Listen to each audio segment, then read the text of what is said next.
Hey guys, how are you doing? Hope you are doing great and welcome back to another English class with us, Learn and Enjoy.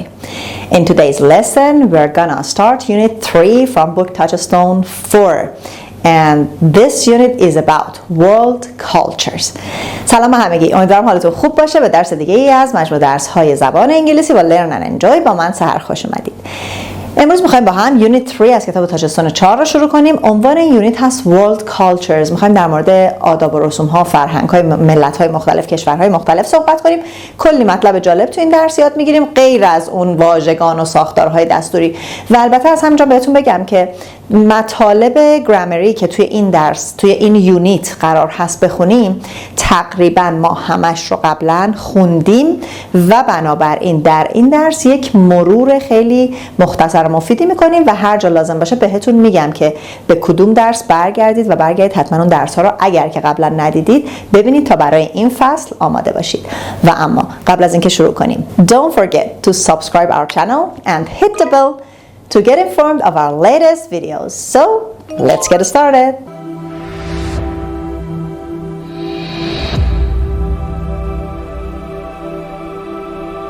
Lesson A from Unit 3 is about traditional things. Traditional به معنی سنتی هست. چیزای سنتی یعنی چی؟ هر چیزی که مربوط به آداب و رسومه. حالا ممکنه غذا باشه، موسیقی باشه، فستیوال باشه، هر چیزی که مربوط به آداب و رسوم هست. یک سوالی پرسیده که در بازدید از این کشورها چه چیزی رو نباید از دست بدیم؟ چی از فرهنگ شما جذاب هست؟ 4 کشور رو بررسی کرده. اول با هم بریم متن رو گوش بدیم و همونطور که گوش میدید هم بخونید، بعد بریم سراغ درس. What not to miss? We asked people, what's one thing you shouldn't miss on a visit to South Korea, Minhee Park? Oh, Korean food! We have so many different dishes. One typical dish is kimbap.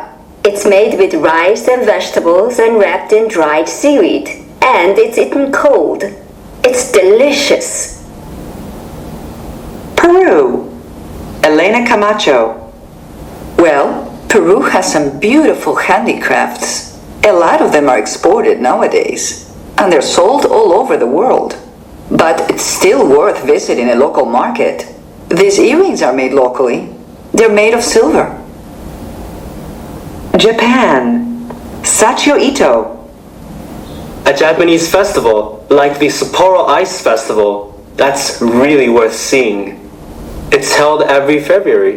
They have all these sculptures that are carved out of ice, and they're carved by teens from all over the world. It's amazing. Australia. Robert Flynn. Oh, you should go to a performance of traditional Aboriginal music. They play this instrument. It's called a didgeridoo. It's made out of a hollow piece of wood and painted by hand. It makes a really interesting sound. خب با هم متن رو شنیدیم و خوندید. در این متن کلی ساختار پسیو در زمان حال present tense به کار رفته. ما قبلا در یک درس کامل پسیو رو خوندیم. اگر اون درس رو ندیدید برگردید اول ساختار پسیو رو ببینید. البته که امروز یک مرور خیلی خلاصه و اجمالی روی پسیو میکنیم جهت یادآوری. در ادامه درس با من همراه باشید. خب what not to miss، چه چیزی رو از دست ندیم. We ask people، از مردم پرسیدیم what's one thing you shouldn't miss on a visit to. اون یه چیزی که نباید از دست بدید در بازدیدتون از، و اولین شخصی که جواب داده از ساوت کره، کره جنوبی بود. اسم این خانم هست مینهی پارک. خب این غذایی که دارید میبینید شاید که بگید سوشی هست، ولی این سوشی نیست، یه غذای کره‌ای هست به اسم کیمباپ. Oh, Korean food. We have so many different dishes. خب قطعا میدونید کره‌ای‌ها غذاهای بسیار مختلفی دارن و دیش اینجا به معنی بشقاب نیست، منظور نوع غذا هست. One typical dish is kimbap. Typical means a special dish. یه غذای خاص یا یه غذای معروف، یه غذایی که مربوط به کره‌ای‌ها هست، کیمباپ هست. It's made with rice and vegetables and wrapped in dried seaweed. خب این ساختار رو دقت کنید. It's made with it is made ساختارمون پسیو هست، یعنی این درست شده با، یعنی یه شخصی اونو درستش کرده. passive voice we have to be verb plus the past participle of verb make. It is made with rice and vegetables از سبزیجات و برنج درست شده یا درست میشه. and wrapped in dried seaweed. خب تیکه دومم در واقع هست it's wrapped که it's رو دیگه حذف کرده که تکرار نشه و پیچیده شده در seaweed به معنی جلبک دریایی، تو جلبک‌های دریایی میپیچنش. and it's eaten cold. خب اینجا نمیگه we eat it cold، نمیگه ما اونو سرد میخوریم، میگه این غذا سرد خورده میشود. باز هم ساختار پسیو داریم it's eaten cold، این غذا سرد خورده میشه. it's delicious، خیلی هم خوشمزه است. the second lady is from Peru. خیلی از زبان آموزا اینو میخونن پرو، حواستون باشه ما کشور پرو نداریم، ما پرو ای رو میخونید. Well, Peru has some beautiful handicrafts, art crafts, handmade stuff. handicraft به معنی صنایع دستی. خب کشور کشور پرو صنایع دستی بسیار زیبایی، صنایع دستی های خیلی زیبایی داره. A lot of them are exported nowadays. Nowadays means in these days، یعنی امروزه، همکنون. بسیاری از این صنایع دستی ها اکسپورت میشن، یعنی صادر میشن به کشورهای دیگه. and they're sold all over the world. خب دو تا پسیو داریم، میگه a lot of them are exported، خیلی از این صنایع دستی ها صادر میشوند، یعنی یک کسی صادرشون میکنه. and they are sold و فروخته میشوند. اینجا مهم نیست کی میفروشه، صنایع دستی ها صادر میشن و فروخته میشن. پس میبینید پسیو خیلی کاربرد داره تو جمله های ما و در سراسر جهان فروخته میشن. But it's still worth visiting a local market. ولی هنوز هم بازدید از یک بازار محلی ارزشش رو داره. These earrings are made locally. خب این گوشواره ها به طور محلی ساخته شدن. They are made of silver. They are made of silver. این عبارت made in یا made of خیلی شاید شنیده باشین. They are made of silver از نقره ساخته شده اند. روی اکثر لباسا نوشته made in که امروزه ماشاءالله همه چی هم made in China، یعنی it is made in China، یعنی در چین ساخته شده است. made in Iran، در ایران ساخته شده است که این made in رو از این jumle کشیدن بیرون. پس اینجا هم پسیو به کار رفته. خب شخص بعدی این آقای ساچیو ایتو هست. A Japanese festival like the Sapporo Ice Festival that's really worth seeing. خب ایشون میگه اون چیزی که نباید از دست بدین یک فستیوال ژاپنی هست به نام ساپورو، فستیوال یخ ساپورو. That's really worth seeing که واقعا ارزش دیدن رو داره. It's held every February. خب باز این جمله پرکاربردی هست. It is held.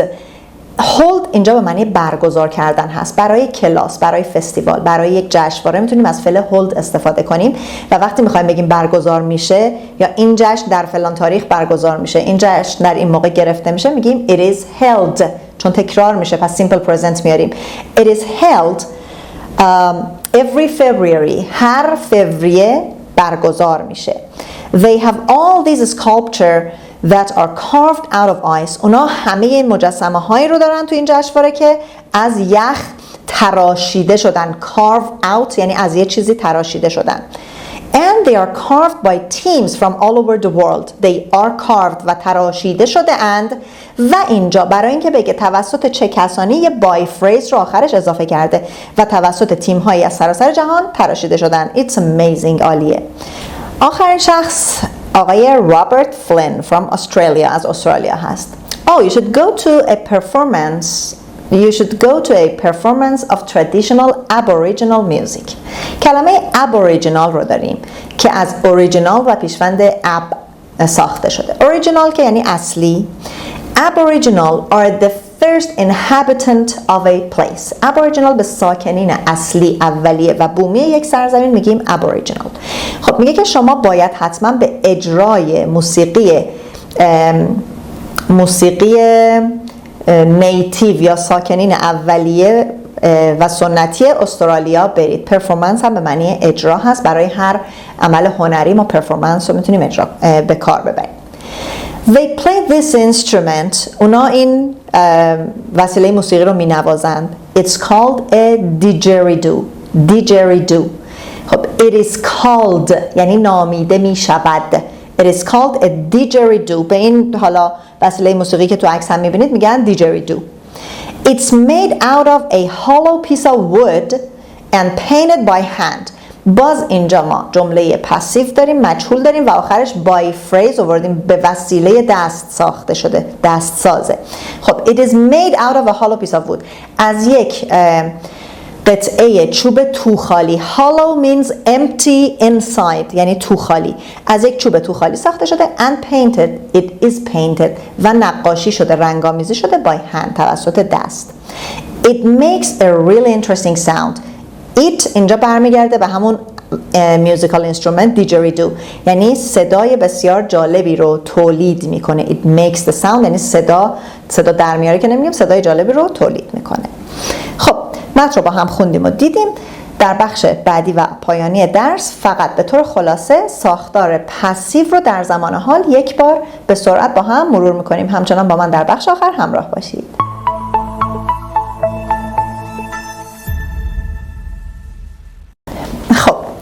دوستان عزیز، عنوان این لسنمون traditional things بود براتون نوشتم و passive voice present.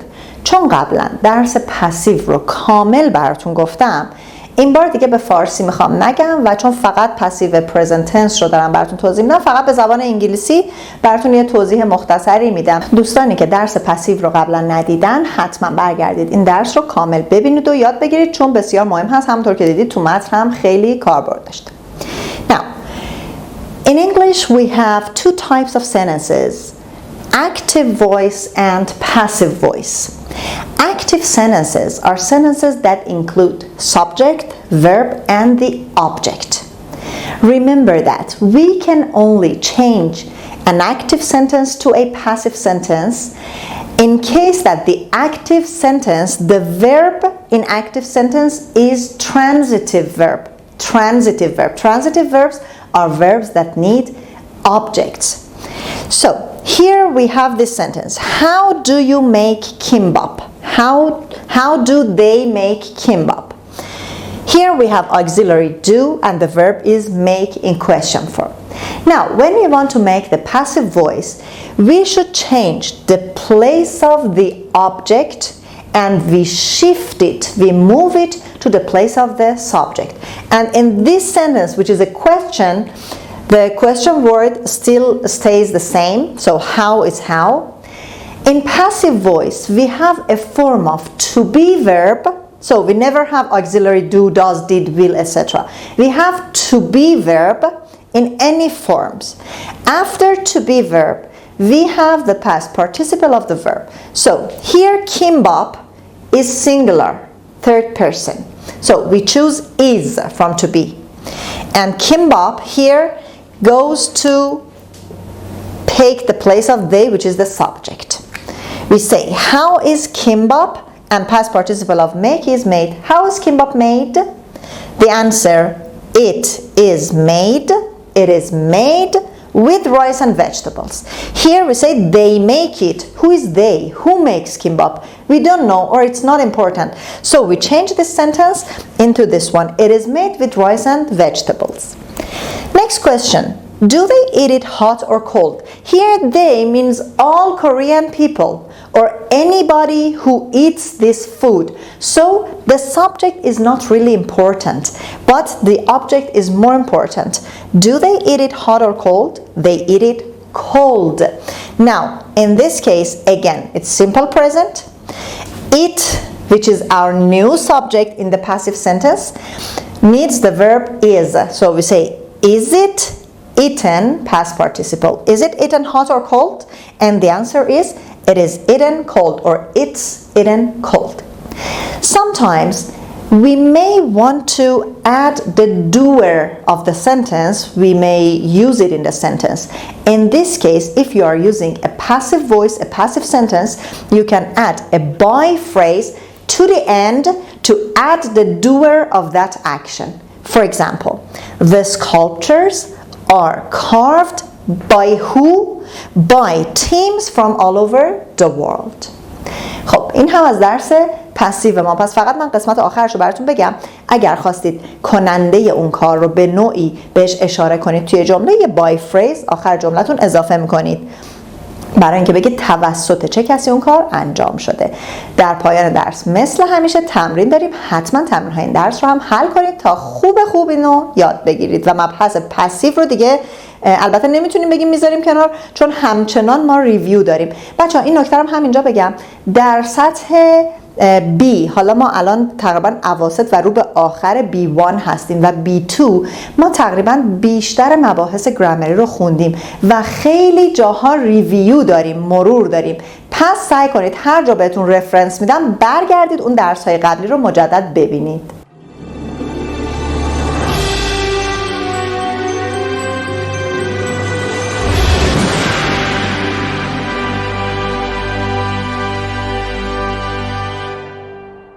دوستای عزیزم این درس به پایان رسید. همونطور که دیدید گرامری که تو این درس با هم مرور کردیم در واقع پسیو بود، افعال مجهول بود در زمان حال ساده.